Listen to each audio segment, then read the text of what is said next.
นี่ค่ะเพื่อนๆเดี๋ยวลองตัดดูนะคะ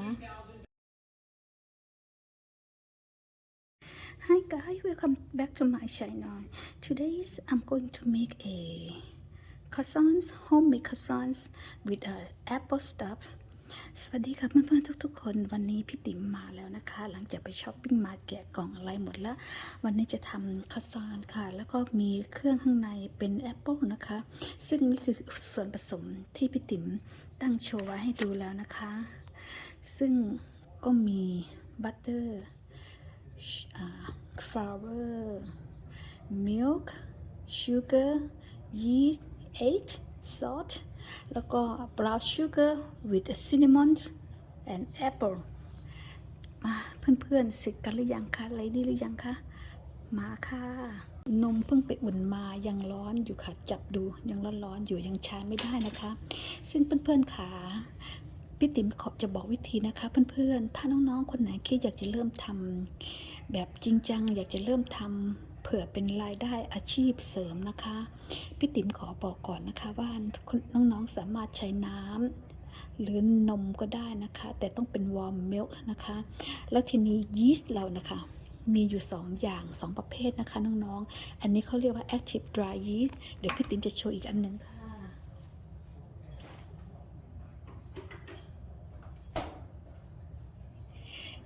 อีกอันหนึ่งก็คือ instant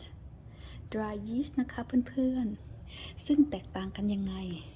ซึ่ง instant dry yeast นะน้องสามารถใช้ปนกับแป้งแล้วก็น้ำตาลได้ทันทีโดยที่ว่าไม่ต้องรอให้ยีสต์มันฟูมันพองตัวแต่น้องต้อง make sure ว่ายีสต์เรานะไม่ได้หมดอายุนะคะส่วน active dry yeast เนี่ยเราก็ต้องใส่นมแล้วก็เอา set aside for 5 to 10 minutes make sure ว่ายีสต์เรามันมันพองขึ้นนะคะถ้าเป็นแบบนั้นแสดงว่ายีสต์เราใช้ได้แต่ปกติถ้าพี่ติ๋มใช้ยี่ห้อนี้ instant yeast พี่ติ๋มก็จะใส่นมแล้วก็เซตasideเพราะอะไรเพราะต้องการมั่นใจว่ายีสต์เราทำงานซึ่งน้องๆสามารถทำได้นะคะจะทำแบบนั้นก็ได้ที่ว่าใส่นมแล้วก็รอหรือว่าจะใส่ในอันนี้ทันทีนะได้นะคะแต่ Active Yeast นี่ไม่ค่อยจะได้นะคะซึ่งตามที่พี่ติ๋มรับรู้มานะคะแต่ถ้าน้องๆจะน้องๆสามารถศึกษาเองได้นะคะนี่แหละค่ะส่วนผสมที่สำคัญที่สุดของการทำขนมปังก็จะมีนมมียีสต์มีชูเกอร์แล้วก็มีเกลือทีนี้ปัญหาบางคนอาจจะงงว่าทำไมปัญหาบางครั้งน้องใส่นมเยอะเกินไปน้องใส่น้ำตาลเยอะเกินไปหรือเกลือเยอะเกินไปบางทีจะมีผลต่อยีสต์เราด้วยก็ได้นะคะเพราะฉะนั้นน้องๆเวลาชั่งตวงต้อง make sure ว่าตรงกับที่สูตรเขาบอกนะคะอย่าให้ขาดให้เหลือแต่ถ้าขาดก็ยังดีกว่าเกินนะคะทีนี้น้องๆคงรู้หน่อยๆแล้วใช่ไหมคะขนมโอเคละน้ำตาลเสร็จ1/4ค่ะตีให้อันนั้นก่อน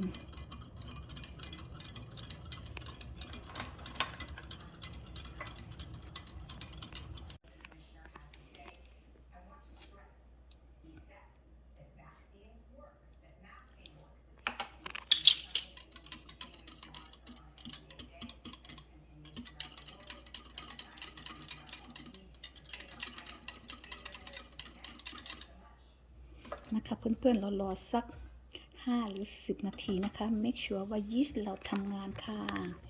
ค่ะน้องๆช่วงที่เรารอให้ยีสต์เข้าขึ้นฟูเรามาทำไส้เราไว้ดีกว่า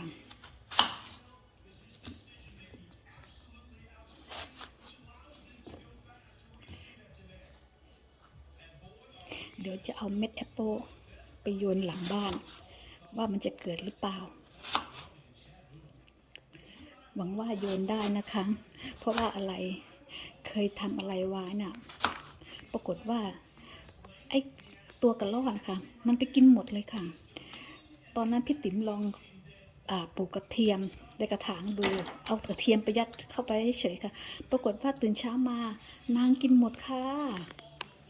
มาค่ะเรามาตัดเป็น ชิ้นเล็กๆนะคะน้องๆซึ่งวันที่พี่ติ๋มทำไส้เพราะอะไรเพราะว่าแอปเปิลเรามันเหลือค่ะไม่มีใครกินก็เลยต้อง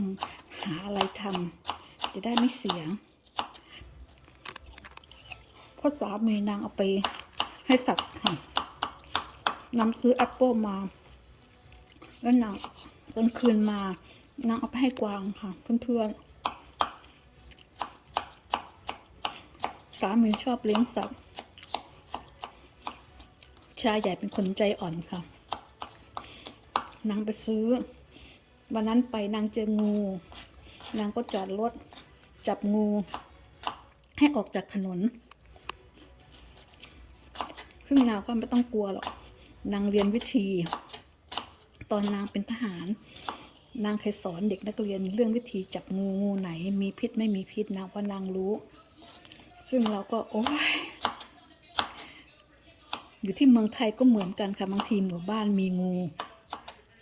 เราเนี่ยไม่อยากจะบอกสามีเลยค่ะบางทีนางได้ยินข้างบ้านเขาพูดงูนางก็เข้าใจบางทีแถวบ้านเด็กพูดภาษาอังกฤษกันเยอะค่ะเพราะเด็กแถวนั้นเขาไปเรียนเด่นล่ากันบ้านพี่ติ๋มอยู่แถวเด่นล่าค่ะมันก็เลยเด็กแถวนั้นพูดภาษาอังกฤษกันเยอะนางก็เลยยินเขาเรียกว่า snake นางก็รีบออกมาค่ะนางปรากฏว่านางมาจับงูแล้วก็โยนออกไปแล้วก็โอ้ยเมียเนี่ยใจจะขาดค่ะแต่ห้ามนางไม่ได้นางเป็นคนที่รักสัตว์เนี่ยแอปเปิลที่ซื้อที่พี่ติ๋มกำลังทำที่จริงนางซื้อมาให้พวกกวางนะคะเนี่ยน้องขอบอกเลยค่ะว่าแอปเปิลนี่หวานมากเลยค่ะหวานมากจริงๆโมแต่เพลินทำไส้ลืมมาค่ะเห็นไหมคะน้องๆเห็นยีสต์ฟองขึ้นมาใช่ไหมคะนี่ค่ะยีสต์เวิร์กแล้วค่ะมาค่ะเอาไข่ตีลงค่ะ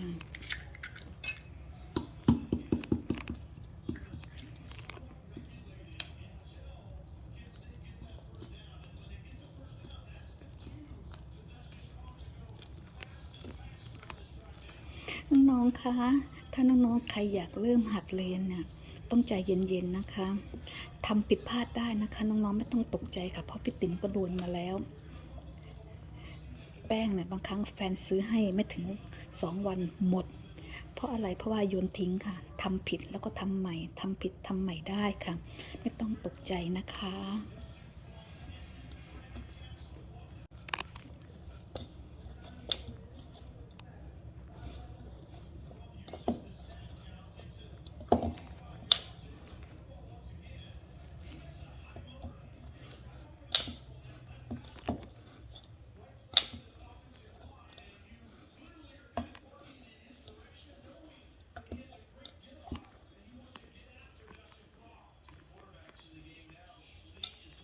ทีนี้เราต้องใส่บัตเตอร์นะคะ1/4บัตเตอร์นะคะน้องๆ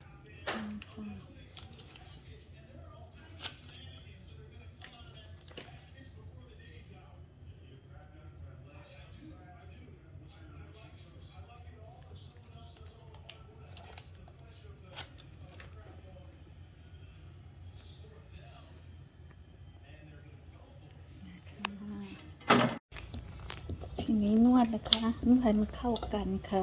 ให้ make sure ว่าบัตเตอร์มันเข้ากับนี่ขนมเรานะละค่ะ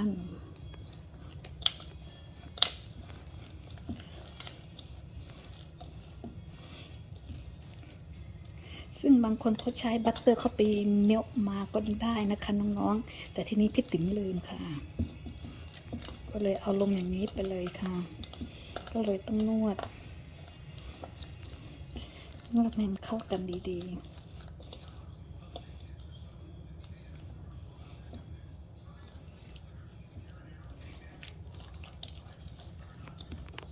แล้วพี่ติ๋มก็ใช้ออลิฟออยล์น้อยหนึ่งนะคะน้องๆคะก็ไม่น้อยมากก็กะเอาพอดีเลยค่ะพอละ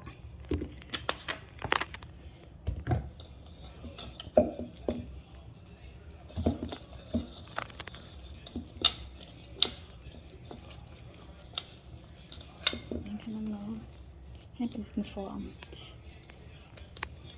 เดี๋ยวทำให้ดูค่ะ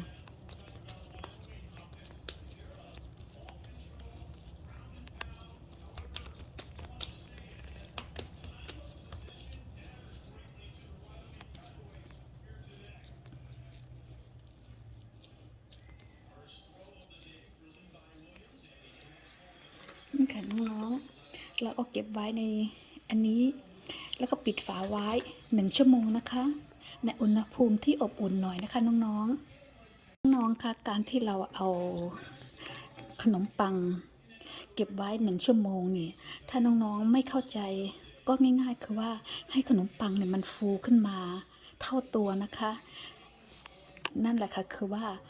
ยีสต์เราทำงานดีนั่นแหละค่ะที่พี่ติ๋มบอกว่าเอาเก็บไว้คัฟเวอร์แล้วเก็บไว้1 ชั่วโมงเพื่อต้องการให้แป้งมันฟูขึ้นมานะคะ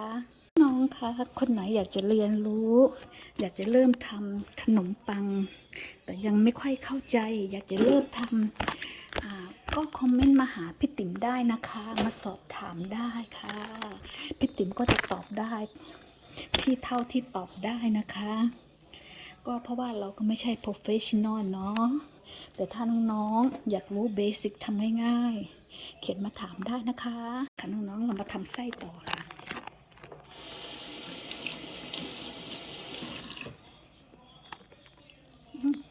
ใกล้พอแล้วมั้งนี่ไส้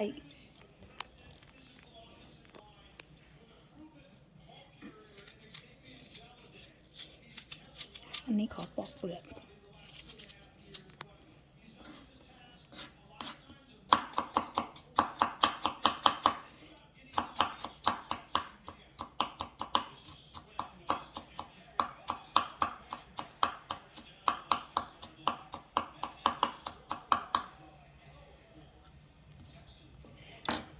มาค่ะเพื่อนๆ1 ชั่วโมงผ่านไปละ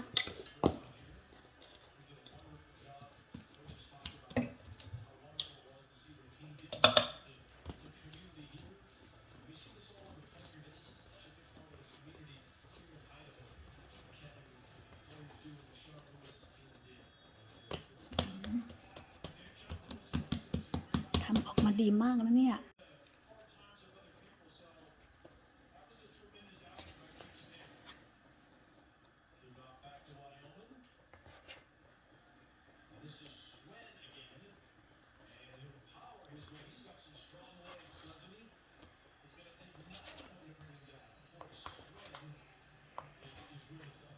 ไม่เป็นไรค่ะเพื่อนๆถ้าตัดไม่เท่ากัน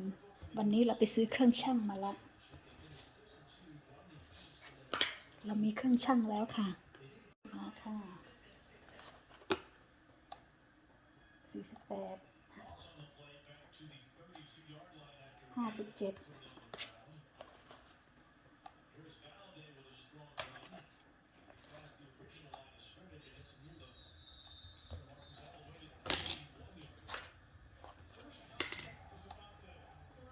60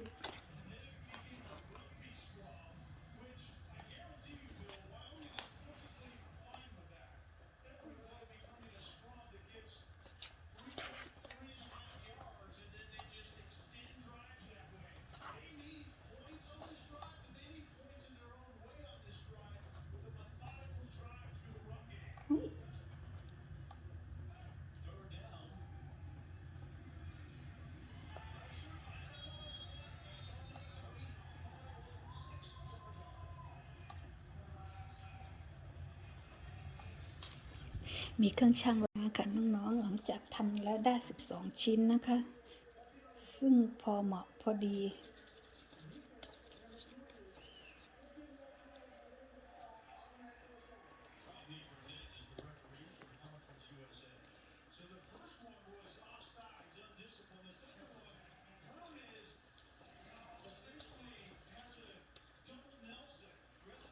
มาค่ะแล้วเราจะปิดไว้รออีกสัก15 นาทีให้แป้งมันขึ้นอีกนะคะมาคัฟเวอร์ก่อนรำคาญคุณสามีนั่นนี่นางชอบเดินผ่านเวลาเมียทำอะไรนี่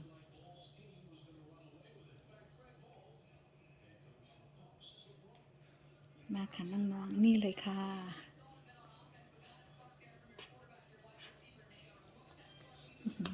ขนมปังแป้งนุ่มมากค่ะน้องๆ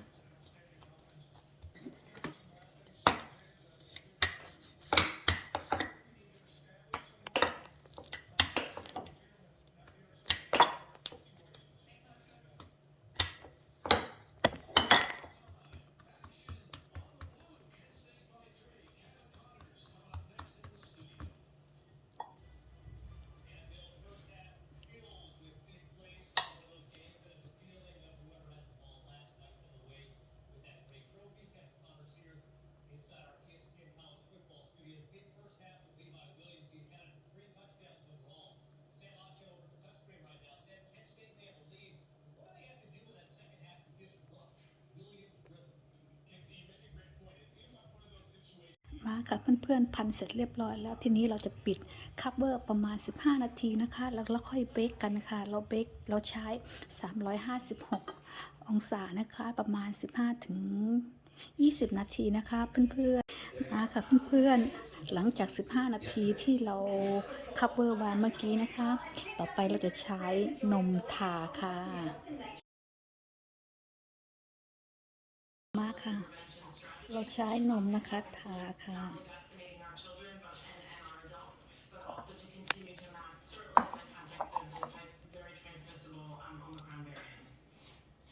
And you have studies about the detriments of lockdowns and shutdowns, both physically, mentally, already, right? Those studies are underway. We have seen certainly the challenges associated with the pandemic, mental health and our challenges in our public health service workers, in our healthcare workers, in our children over the last year and a half. We understand the deep, the มาค่ะเราไปเบรกกันค่ะ associated with what this pandemic has done. Dr. Walensky, we really appreciate you coming on, and we'd love to have you back to answer some more of your questions. Okay. Stocks rebounded today. The Dow surged 561. The S&P 500 gained 81. เพื่อนๆใหญ่มากเบิ่มเลยค่ะ means you're really good on third down because you're in third and short like they are once again. In this migration flow, Coast Guard numbers show interdictions are up 1,600. Let's go down to Lord.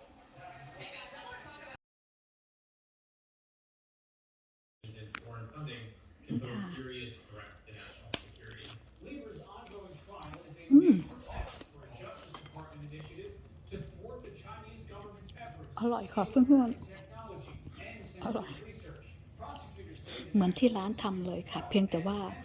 ขนมปังเราห่อออกมาแล้วไม่ค่อยจะสวยเท่าไหร่แต่อร่อยรสเหมือนที่ร้านเลยค่ะ แต่พอทำเสร็จถึงนึกได้ว่าลืมใส่เกลือ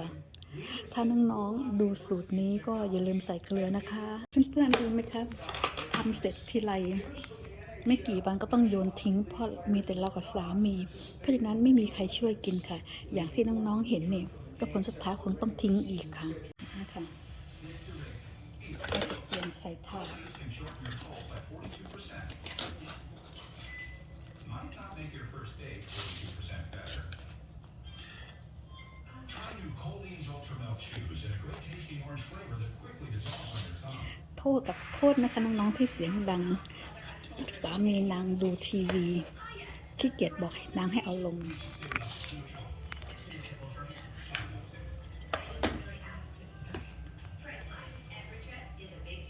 เดี๋ยวขอชิมอันนี้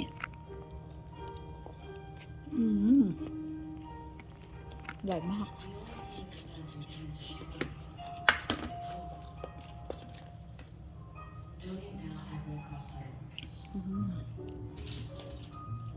เป็นไงคะน้องๆหิวกันไหมคะ